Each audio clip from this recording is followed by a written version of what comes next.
Hey, it's Brian Gormley with another edition of Where in Greater DC. You're never going to guess where we are this week. As people know, we film a weekly video blog all over the Greater DC, Baltimore area, and have people send their guesses of our filming location to support at Cornerstone Properties, homeinfo.com. The first person to guess the right location gets a free prize that week that we're giving away. I will give you a hint. We are at the Marine Corps Half Marathon this week, and it's not in DC and it's not in Maryland. So have fun guessing, be the first to guess. Support at Cornerstone Properties, homeinfo.com. As you can tell from the background, it is absolutely jamming here. The pace is absolutely on fire. We're actually at the back of the line. People here who've been walking and light jogging. There's concerts all over, filming, people singing, dancing, even a colonial garb. People dressing up, so it's pretty cool. Anyway, I wanted to talk today real quick about REOs,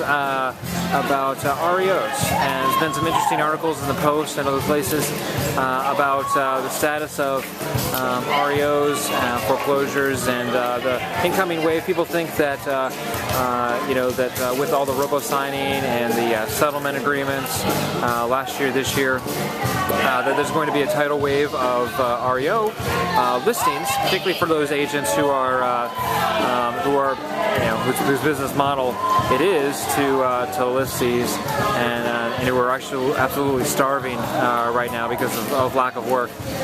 And it's interesting because the recent press that we've seen has actually reported quite the opposite. In fact, about as Freddie announced a couple years ago, and some of the REO conferences have confirmed here this year, and about a third or so of the REO listings are being taken back into shadow inventory and being held. Clearly, there's one and only one reason for that. Well, there's probably two. Number one is political reasons, and hand in hand with that is, and we've been saying this for a while, is number two is to not flood the market and drive the price even further down of the underlying asset, which is real estate.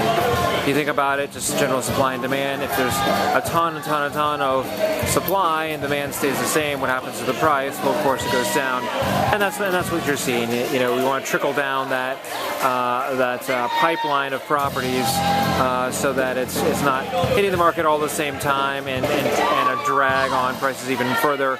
And obviously, from an accounting standpoint on these banks' books, they don't want to have to internalize the loss, all at once. They want to do it over time. So that's certainly going on. That's a third of the properties. A third are being sold back to other big investors, hedge funds, city, state, local governments, this sort of thing. And a third are actually hitting the market. They're actually getting onto REO listings and so on. And there's been a drag last year for sure. There's a foreclosure moratorium 2 years ago in 2010, 2011. There was a lot of uncertainty about whether title companies would actually insure over the foreclosures, particularly in DC and in other places as well, and then this year with the settlement. So anyway, a lot of interesting stuff. Don't expect to see a ton of foreclosure listings necessarily anytime soon, unlike perhaps what people were hoping for. This is going to be with us for a while. So anyway, happy guessing. That's it for me this week. I almost ran in this half marathon, but as it turns out,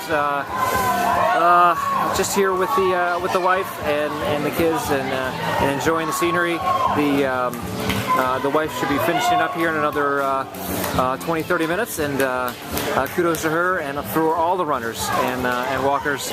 I even saw a gentleman who was running, and get this, he was running with his I don't know if it was his son, but disabled son disabled child in a wheelchair pushing him along. So go figure. For all those of you who think you can't do it, there are people out here who are doing it twofold. So have fun. Send your guests to support at Cornerstone Properties, homeinfo.com. Talk to you later.